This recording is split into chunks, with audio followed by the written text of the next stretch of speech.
was this vlog just an excuse to redo my makeup from Halloween? Maybe. Hi, my name is Adriana and this is a green vlog. So, in this vlog, I read books with green covers that I probably put in the thumbnail so you can see what books I read. I also do some activities that involve the color green that I will leave a surprise so you can see them as they unfold. I wear a green top in every single clip except, well, I'm gonna spoil one of the activities. I wear a green top in every single clip except skiing. But I have green skis, so I think it all comes together. Realistically, this was probably the easiest part of the vlog. I wear many green clothes, and I tried to pull off a similar bit when I did a blue vlog not that long ago. That was much more difficult for me. Green, not hard though. Not hard at all. Anyway, like I said, I read 2 books for this vlog. Normally, I read 3 books for a vlog, and I will get into why I didn't do 3 when I get to the end of this. But for now, I read 2. When Women Were Dragons and Weyward. And these books actually had a lot more in common than just their covers. We got some strong feminist themes. We have generational trauma. We have lots of good stuff going on. So I'm excited to dig into these books. I'm excited for you to watch me dig into these books. With that, I will let past Adriana take it away. Enjoy the vlog. Hello. We are starting off this vlog strong with When Women Were Dragons. I have been anticipating this book for so long. I am very excited to be picking it up now. Currently on some reading sprints with Lizzie and Danielle. So yeah, this is a good time to start it.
Put your back into it. I tried to take him under my wing. Hello. I'm about the third of the way into When Women Were Dragons. I'm going to paint my nails green, this very dark shade of green, to fit with the theme of the vlog. So I figured now would be a good time to give an update on the book. And basically the update is I'm having a great time. This is a story really delving into female rage and the inner lives of women when their external lives are so precise and controlled. So it's just a fascinating study in what happens when women are forced to be a certain way. It takes place in the 1950s. Our main character is Alex. We kind of follow her from a young girl, and at this point, a third of the way in, she's a teenager, like 13. She's in 8th grade, and we're just following along with her life. And life is mostly the same as it is here outside of the book, but as you can guess from the title, there are dragons. Where the dragons come into play is women will spontaneously turn into dragons, and in 1955 there was a mass dragoning where I think upwards of like 600,000 women in the US turned into dragons all at the same time. So definitely a very interesting occasion. And it's kind of societally like taboo when women do kind of turn into dragons. So the government is doing a lot to like cover up what happened. Society itself is just very much ignoring the fact that this many women are gone. So it's very good. The way it's written is also really, really interesting. It's in first person, but kind of like the older Alex telling us this story of how she grew up and what her life was like. We also have a lot of like random tidbits throughout of like old pamphlets and newspaper stories and just stories from way back in the day, all pertaining to dragons and how these women were turning into dragons. There's also some stuff happening in there with like knots, which like sounds weird, but it makes sense within the book, I guess.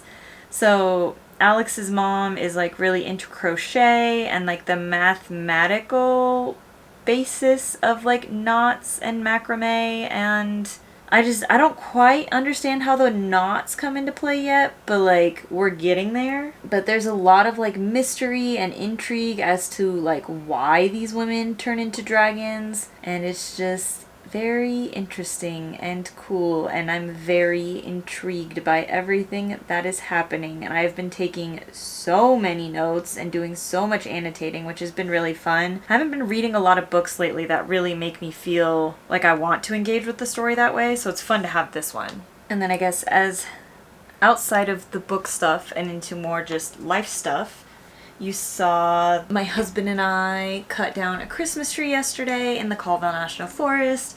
That was really fun. I love doing that. It's fun to be able to like go out and pick out your own Christmas tree. And I mean, it's like $5, so you can throw a little bit of money at the National Forest Service too, which I love the work they do. So kind of fun to be able to support them and get a nice memory out of it. I love our tree. I think it looks fantastic. I know it's definitely not everybody's aesthetic to kind of have this wild Charlie Brown type tree, but I love it. My husband loves it. It feels very homey and Christmassy and just makes me very happy, and the tree smells very, very good. So that is also a benefit. But yeah, it's Sunday. We're here. We're doing our thing.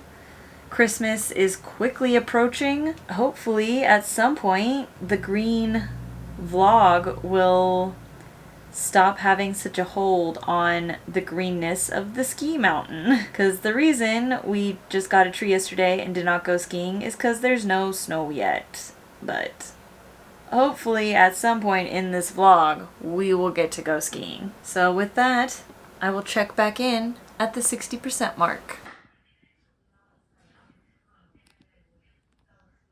Hello, I am at the 2/3 mark of When Women Were Dragons, and obviously I am just speed racing through this book because I love it. Like, I'm even dressing like this book now. I got like the purple and green going. I really, really like this book. And not to say that it is a perfect book by any means. I think you could give the same criticism to this book as you would Lessons in Chemistry or even like the Barbie movie, where it can be a little heavy-handed with the feminism talk.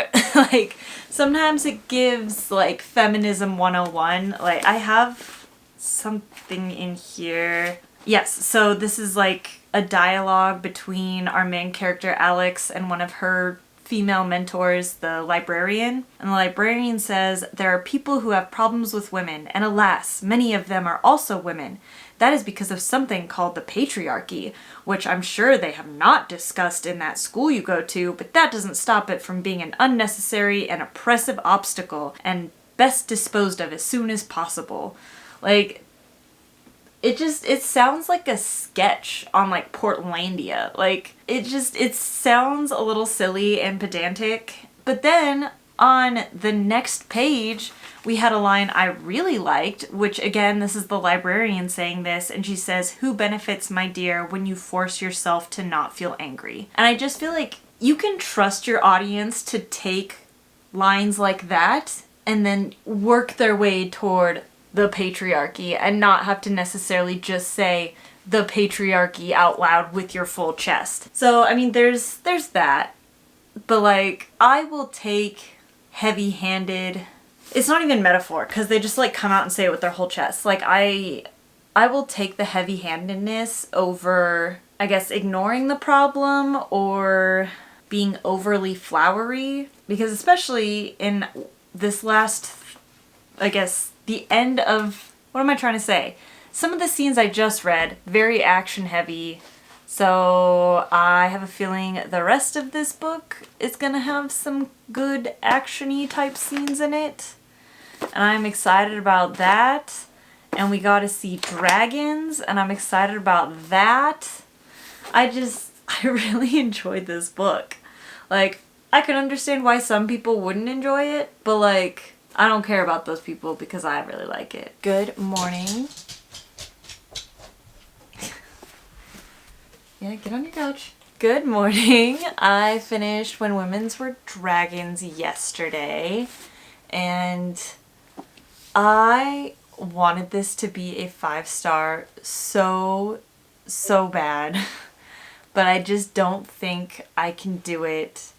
I think the frustrating thing about this book for me is it's like such a cool idea and concept. This is the author's first like adult novel debut. They had done like short stories, like fantasy sci-fi short stories in the past, and this definitely feels like it probably should have been a short story, because as soon as it got kind of pulled out into a full novel, it unraveled a little bit.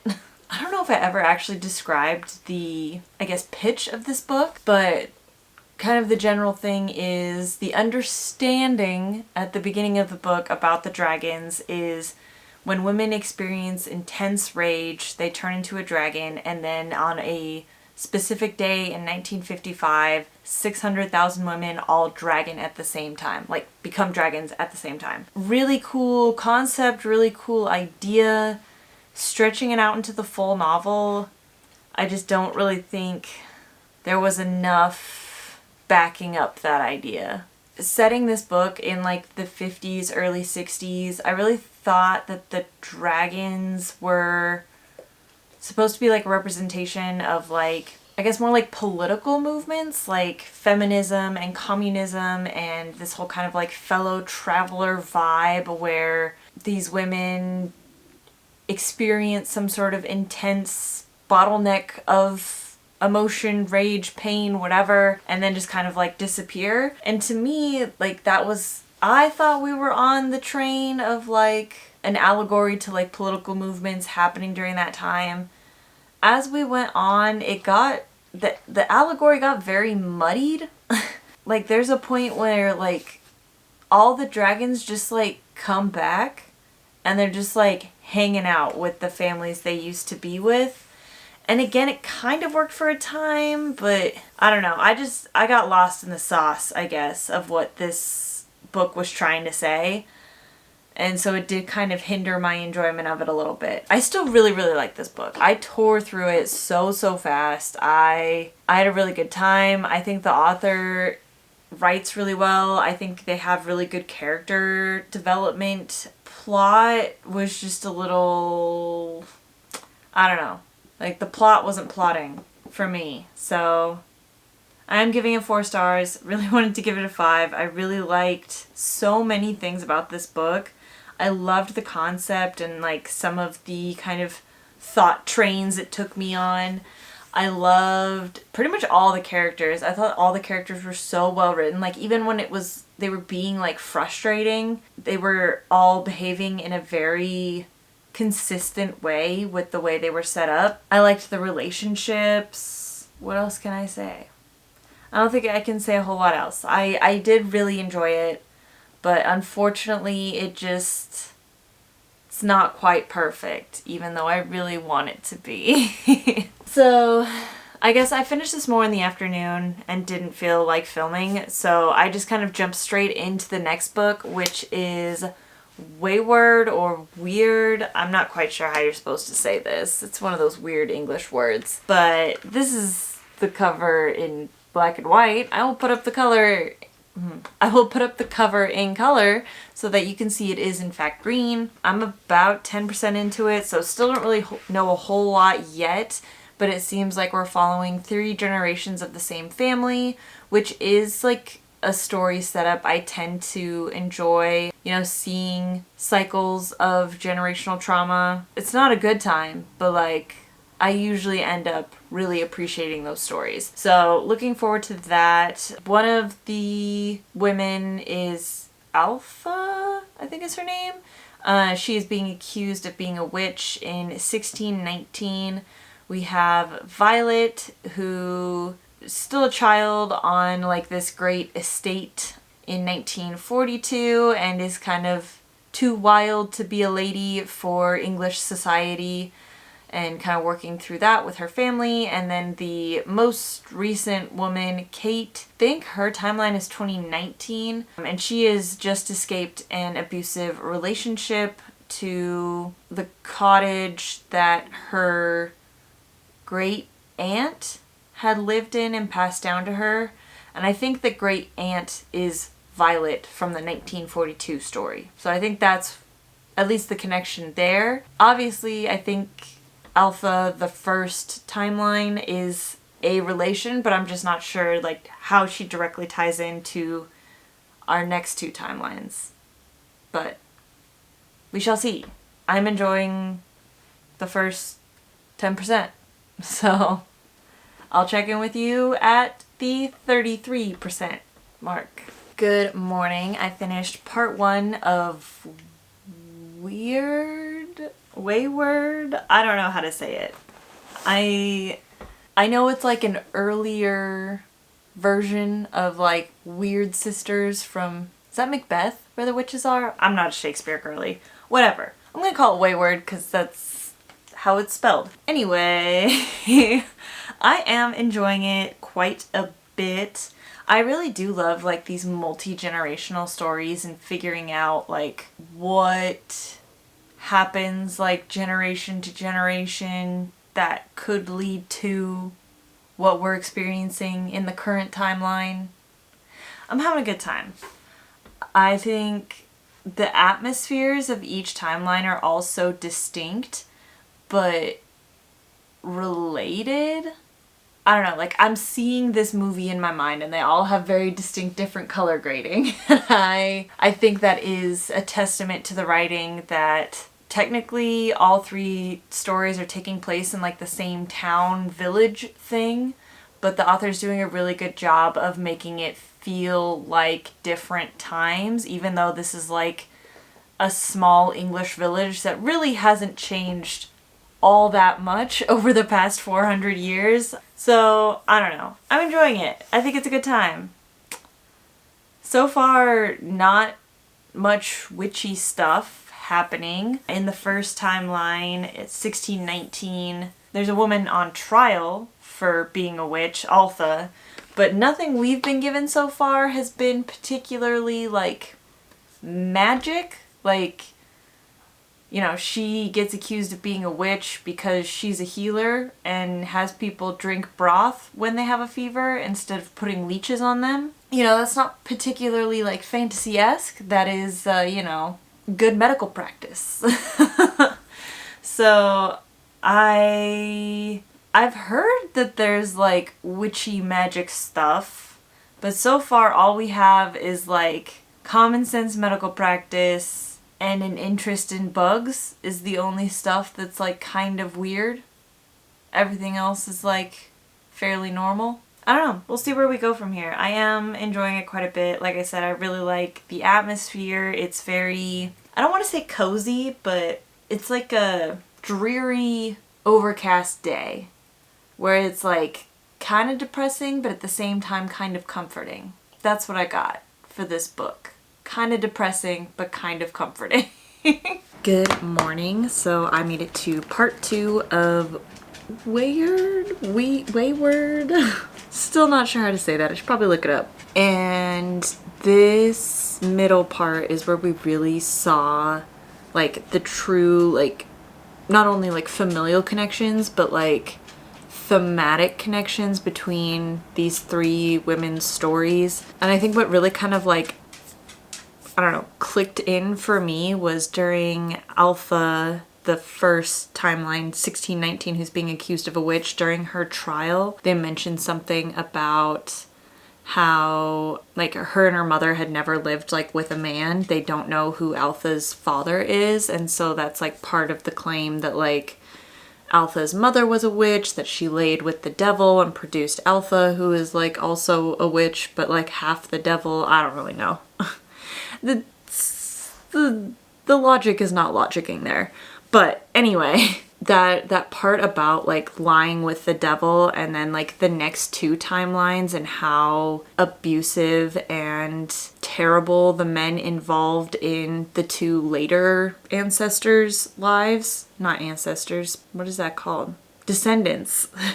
Kate and Violet's partners, and how abusive and atrocious and devilish they are, and how both of, I mean, I guess I don't know so much about Violet's case because we haven't really seen her go through the pregnancy yet, but we definitely know in Kate's case, like, she is planning on taking the pregnancy to term and raising this kid without her ex in her life. So I don't know. It's cool to see the parallels.